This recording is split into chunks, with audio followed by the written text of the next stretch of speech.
Hi, everybody. Welcome to English Digest. I'm Stephanie. I am Tom. It's day 2 of our literature unit. We're talking about an interesting science fiction novel called Flowers for Algernon.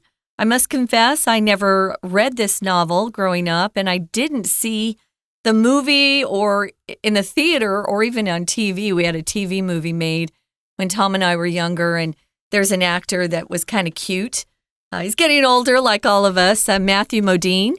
Who was pretty famous back then. But it's an interesting novel. I think I want to pick this up and read it, actually, because of some of the themes in it.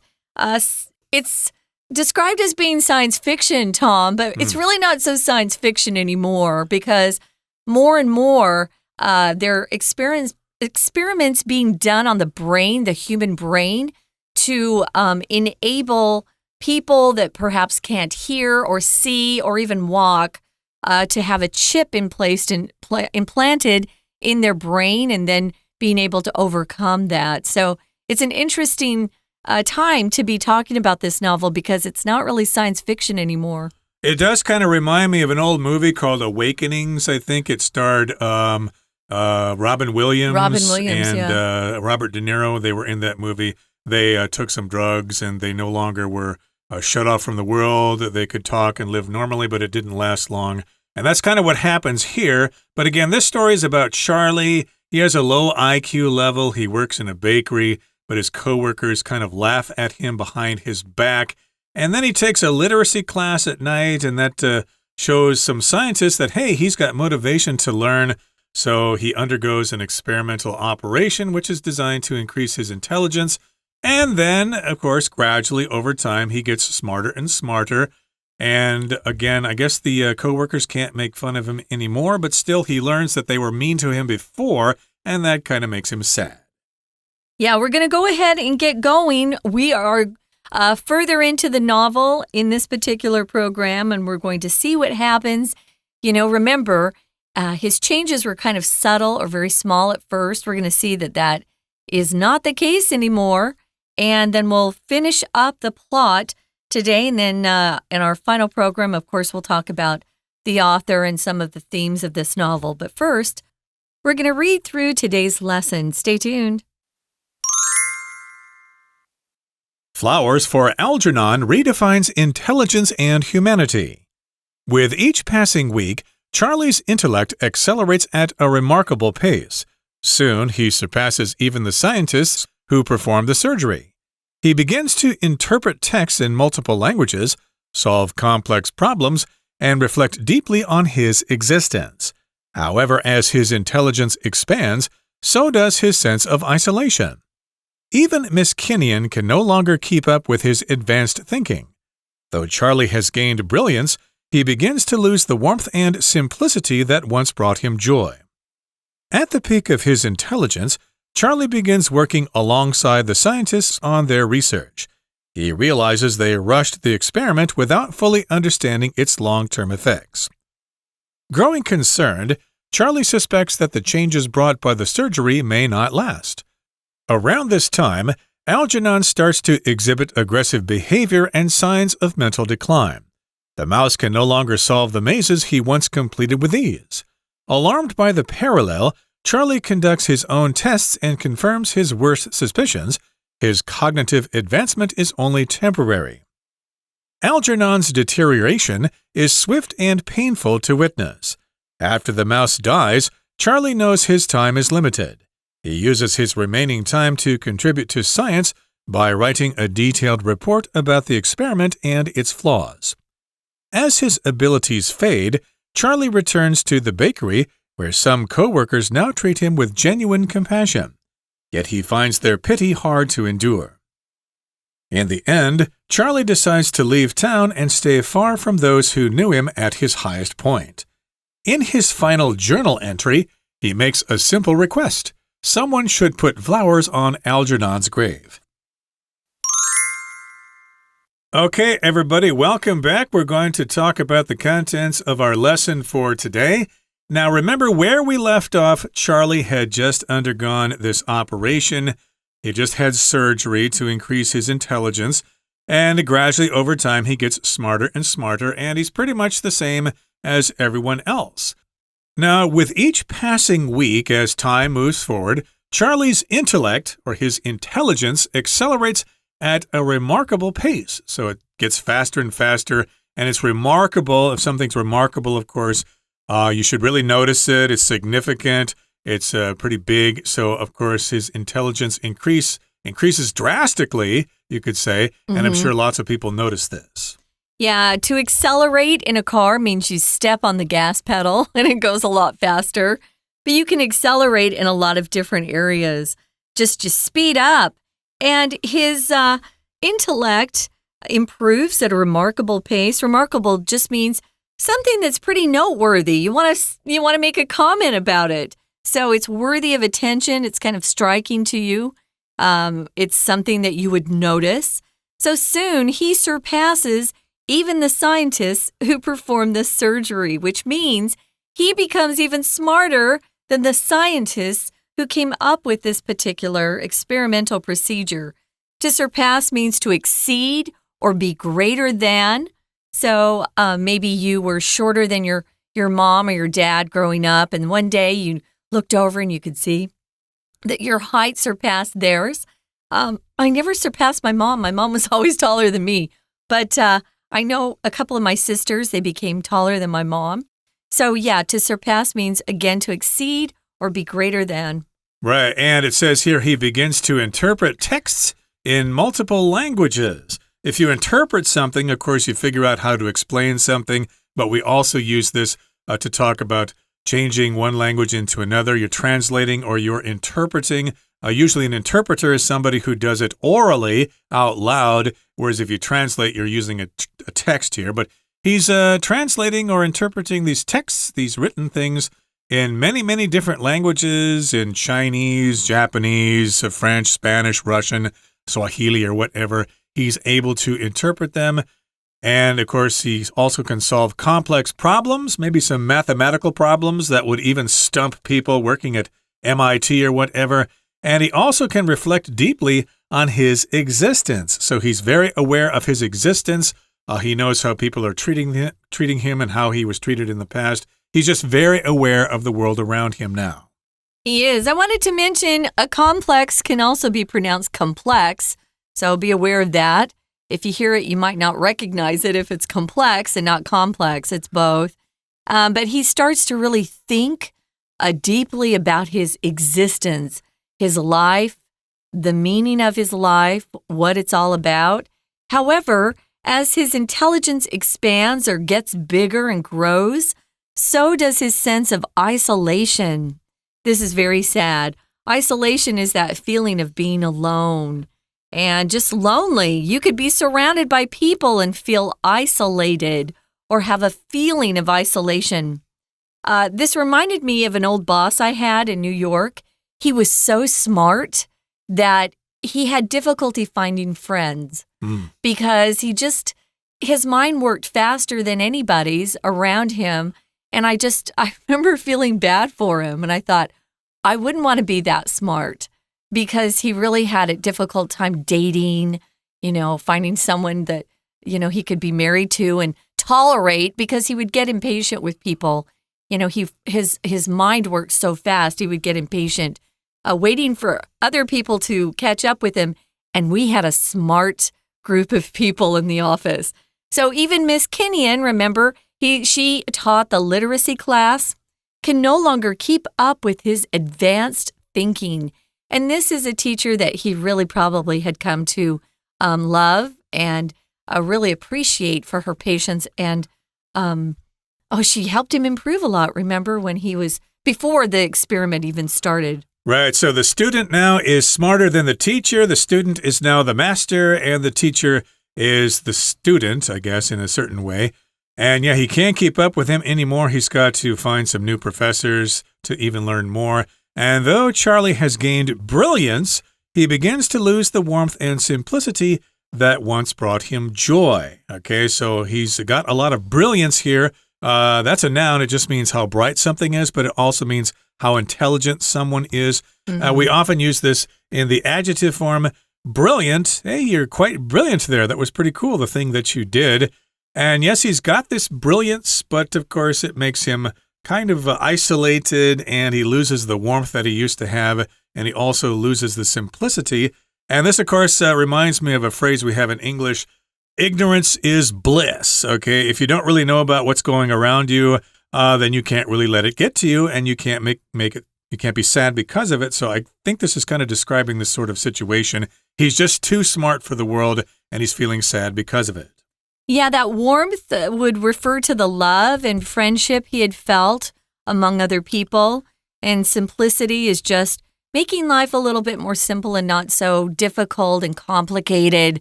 No one likes that. Now, at the peak of his intelligence, peak is just at the highest point of something. So when he's his very smartest, Charlie begins working alongside the scientists on their research. So he's working with them.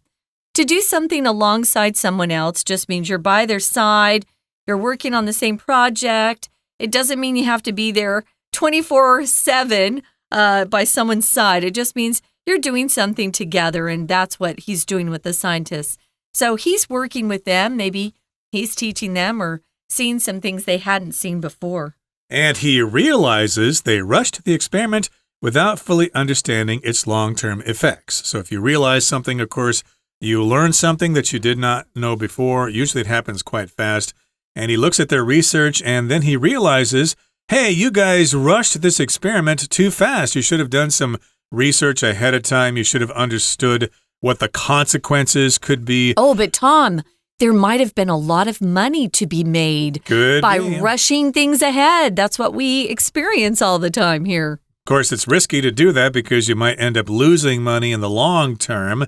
And growing concerned, Charlie suspects that the changes brought by the surgery may not last. Okay, so he starts to realize that, hey, I got really fast or got really intelligent really fast, but hey, this may not last forever. I may gradually go back to my original state, and I might even be worse than when I started. Oh, no.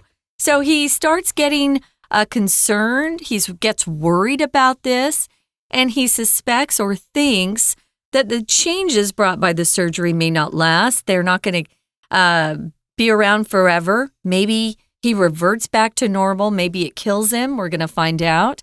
Around this time, Algernon, the mouse, the mouse that had the operation or surgery first, he starts to exhibit or show aggressive behavior and signs of mental decline. This kind of made me laugh at first when I saw this, Tom, because I thought, what is an aggressive mouse like? You know, does he attack people? Usually mice, when they see humans, they run. Maybe this mouse, if he saw a human, he would bite you or go for your hand like sometimes rats do. If you corner rats, they'll actually turn aggressive. Exhibit, as I said before, it just means to show something. Could be a behavior. It could be a quality, maybe a feeling. You're demonstrating something. You're displaying something. He began to exhibit strange behavior, aggressive behavior, this mouse did. If you're aggressive, you're ready to attack, or you're going to act in a kind of a forceful way. So this wasn't a good thing for at least poor Charlie to see. Exactly. And of course, if you want to survive in the business world, you got to be aggressive. You got to be willing to attack or confront people. And so this mouse is getting more aggressive. It's probably attacking people, as you said, maybe biting their fingers when they didn't bite the fingers before. He's also showing signs of mental decline. He's not as intelligent as he was before.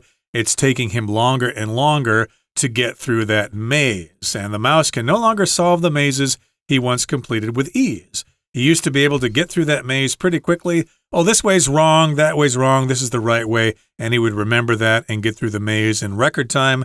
But now, geez, he gets lost in every little corner of the maze. He seems like a real dummy now. Can I just say, for the record, if you're working in business, you don't want to be aggressive, guys. A different term to use would be proactive. Someone who doesn't need to have other people tell him something that needs to be done. He or she sees a need and they go and fill it. If you're aggressive, you're going to lose a lot of friends because that's not the way you want to be. You don't want to attack others. You just want to be very sharp and eager to get the job done, Tom. Now, alarmed by the parallel just means similarities between something else. So if something's parallel, it's equal to something else or similar to something else. He's alarmed by it. It worries him. He's a little frightened because he can see Algernon becoming very aggressive, and he doesn't want to be that way. Charlie was a very nice, kind person before the surgery. So he conducts his own tests, and then he confirms, proves his worst suspicions. He had these suspicions, I think this is what's going to happen, but I'm not sure. If you want to make sure, you want to test and confirm something. He is aware then that his cognitive advancement is only temporary. Right, so he finds some little tests or challenges, maybe some brain puzzles or something like that. He goes to the library to look for these things. Of course, he can't go online because this is back in 1959. But he takes those little tests and it confirms, hey, I'm losing my cognitive advancement. Cognitive just has to do with thinking, your ability to reason and things like that. And yes, he knows it's temporary. I'm going to be a simpleton once again. Okay, we're at the halfway point of our lesson for today. Here comes our Chinese teacher. Hello everyone, 我是 Patrick. 今天讲解的是 Flowers for Algernon Redefines Intelligence and Humanity 这个单元第2天的课文内容。那我们介绍的呢，就是献给阿尔吉农的花束这一本小说。前一天课文已经提到，30岁出头的 Charlie Gordon 智力比平均值还要低，他希望自己可以变得聪明一点。那透过实验性手术，果然达成他的心愿了。但同时呢，也没有像以前那么快乐，可以理解别人的善笑和恶意。那最令人遗憾的是，提升的智力好景不长。他决定呢，要善用自己短暂的天才时刻，敲响警钟，写下报告，指出实验到底有哪些缺失。好，那我们一起来看学习重点吧。请看到第一段的第2个句子。那我们前一天的课文内容呢，讲到了 undergo an operation 接受手术。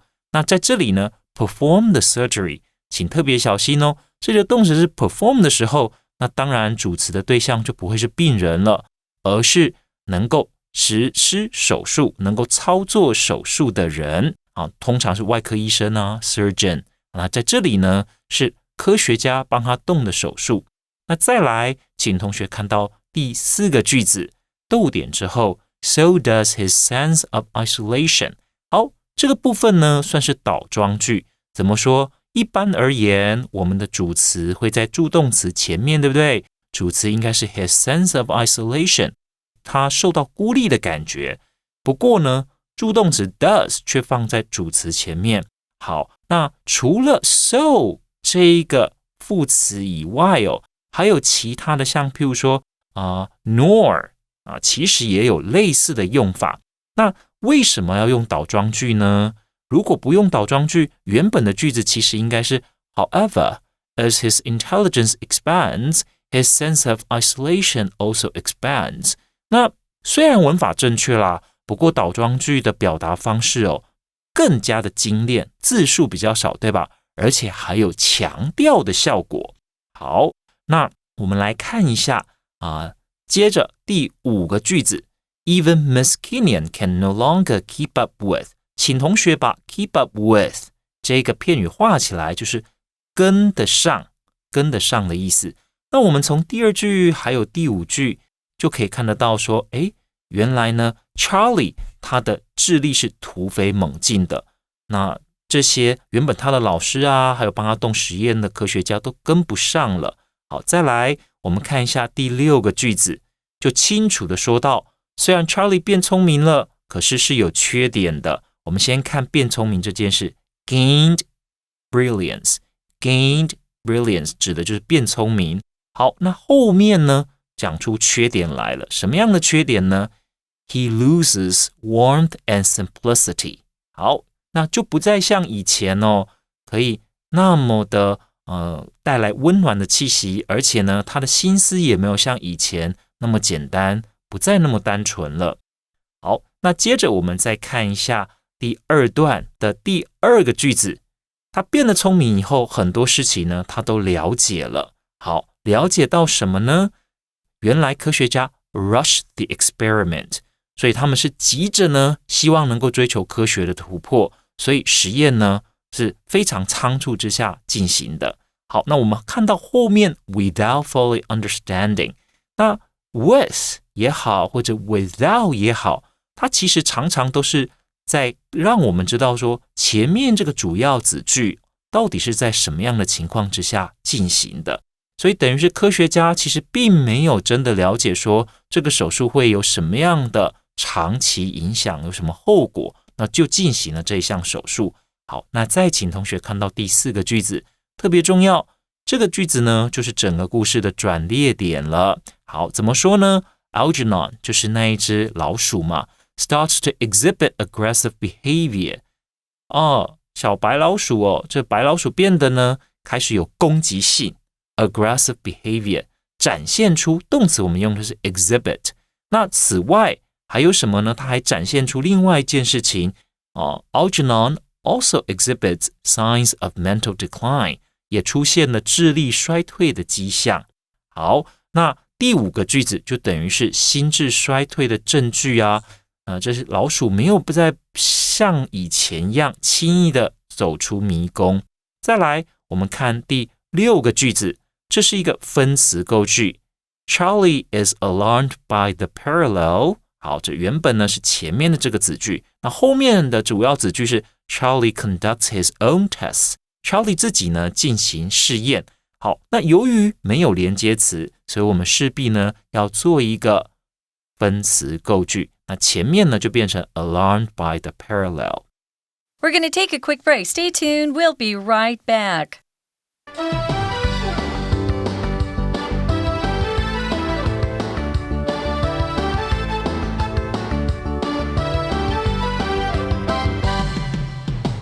Welcome back, guys. We're talking about flowers for Algernon. And in day 2, of course, we're continuing on with the plot. We found out that with each passing week, Charlie becomes more and more intelligent. His intelligence and the rate at which he's becoming more intelligent accelerates. It becomes very fast. And he starts to be someone who can not only interpret multiple languages, he's even working alongside the scientists who came up with this experimental operation or surgery. And as he's in the laboratory working alongside them, he realizes that the mouse Algernon has become quite aggressive. And he's a little worried, so he decides to conduct his own tests or experiments, and he confirms what he had suspected deep inside his heart, and that is his advanced intelligence is only temporary, and he's going to lose it in the long term. Right. I'm wondering if this novel tries to get into some real details about what they actually do to the brain. Do they go into the hippocampus or something, or do they play around with the neurons or whatever? It probably doesn't really get into that kind of detail, but all you really need to know is that Charlie notices that the mouse is getting more aggressive and he's starting to get kind of stupid and he can't solve those mazes. He's probably flipping around and things like that. So, of course, the mouse is doomed and he's probably going to die soon. So here in the next paragraph it says, Algernon's deterioration is swift and painful to witness. So here we're talking about a situation that's getting worse. It is deteriorating. To deteriorate means to get worse. So the situation is deteriorating. People are starting to riot in the streets and there's no social order. And in this particular case, the noun form is deterioration. That's really hard to say, so practice it slowly with me. Deterioration. It's swift, it's quick, and it's also painful to witness. That poor mouse. Yeah, so deteriorate, again, just means you're becoming progressively worse over time.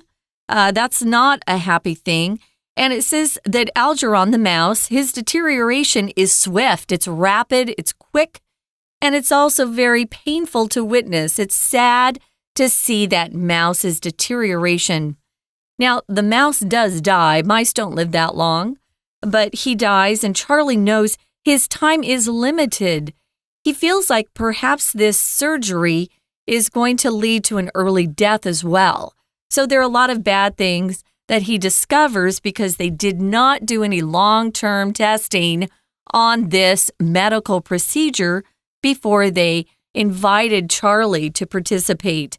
One of the things you need to know is if you're taking a new medicine or you're going to be involved in a new experimental procedure, is the doctors are required to tell you about the long-term effects. Or the side effects. And if they don't know them, you probably don't want to do it unless you have no hope of living.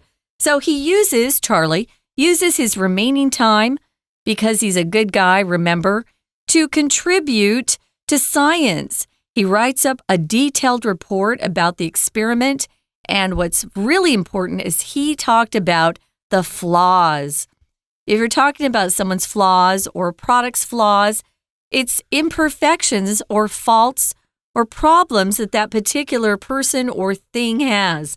Everyone has flaws. We all have lots of flaws. A product, of course, always has flaws as well, but you want to know about them before you purchase it, right? Right, and of course, he's not going to go feel sorry for himself and start crying. He realizes that, I'm going to get dumb again and I'm also going to die. So while I'm still smart enough, I'm going to help science here. So he writes that detailed report about the experiment and its problems. Maybe he also writes about its advantages or things like that. Maybe there's something good about it. And as his abilities fade, as they deteriorate, Charlie returns to the bakery where some coworkers now treat him with genuine compassion. So I guess they learned their lesson here. Their compassion or their feelings for him, their sympathy with him, those feelings are genuine, they're real, they're sincere, they're not pretending. And if you have compassion for somebody, it means you're very sympathetic to them. You have concern for their misfortunes or maybe something they're going through, whatever they're suffering.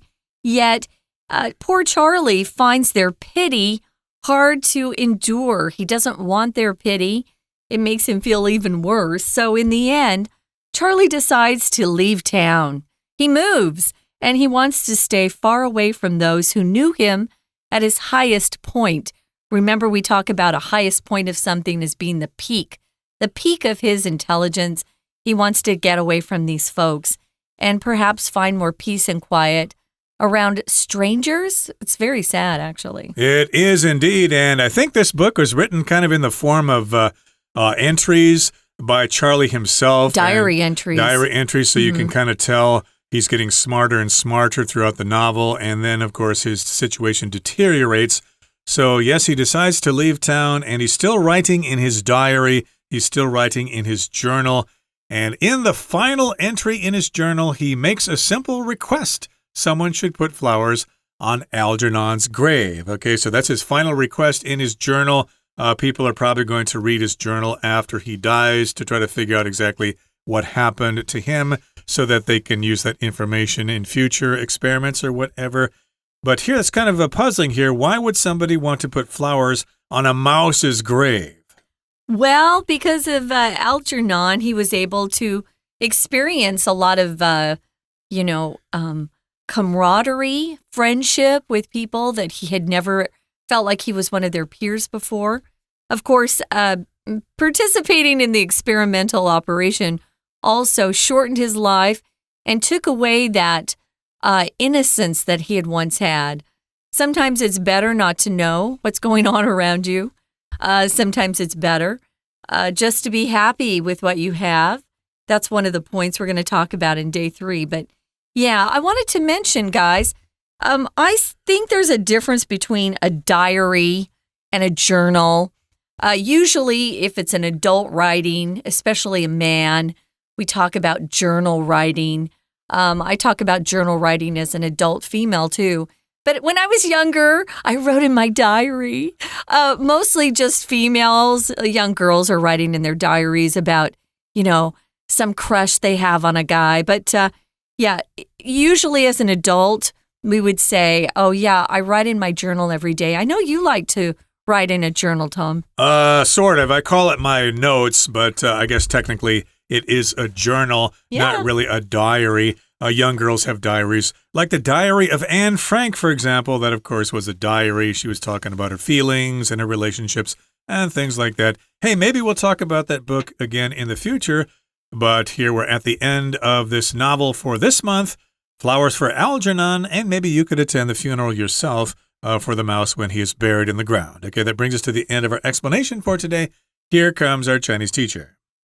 好，那我们接着看第三段。第三段的第一个句子，在主词的位置，这个 deterioration 很重要。那其实这边所讲的呢，是指 Algernon， 就是老鼠它智力的衰退 decline。那你也可以把deterioration 呢就转换成 decline。那再来，我们看一下，那看到这样子的情况 ，Charlie 因为他现在变得很聪明嘛，他当然知道同样的情况也可能发生在他身上。那第三个句子就在说，他决定怎么样的应对。He uses his remaining time to contribute to science。他想要用剩下来的时间对科学有所贡献。他做的是什么事？ He writes a detailed report about the experiment and its flaws。所以他决定呢，好好的写份报告，交代这个实验。那同时呢，也指出到底有什么样缺失。Flaws 指的呢就是缺失。好，那最后第四段，请看到第一个句子。好，那最终故事 Charlie 呢，他决定要离开这个小镇，那远离呢以前他所认识的这一些人。好，就在他自己智力还很高的时候呢，他决定要远离人群 ，stay far from those who knew him at his highest point。所指的当然就是他智力的最巅峰。以上呢就是我们针对这个课文第二天内容所做的中文讲解。See you next time. Okay, we're at the end of our lesson for today. Thanks for joining us, but we're still going to talk some more about our featured work of fiction for the month of October, Flowers for Algernon. We'll talk about that again in our next program, but we're going to talk about some themes and ideas in this novel and why we think you should read it. Okay, so from all of us here at English Digest, I'm Tom. I'm Stephanie. Goodbye. Bye.